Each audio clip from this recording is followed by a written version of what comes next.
To blondýna. Tak zdravím. Rozhodla jsem se, jakož máme naordinované procházky, tak vyjet na Krčáku na procházku. Tak uvidíme, jak to dopadne. Stála už nějakých pár dní, jakož kašla teda jenom chodila na ruce a tak dělali kravenky ze země. Tak uvidíme, dnes máme 400 tady. Musím říct, že tohle je asi zatím náš opravdu největší úspěch.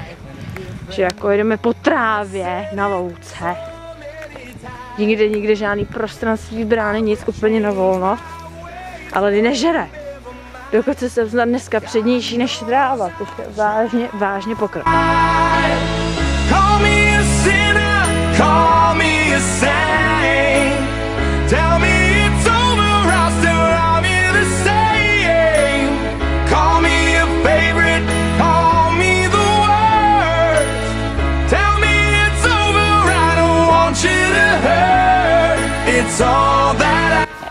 Takže všichni zdravím, hrozně děkujeme za tu podporu, vlastně, že se Lenny rychle uzdraví a tak.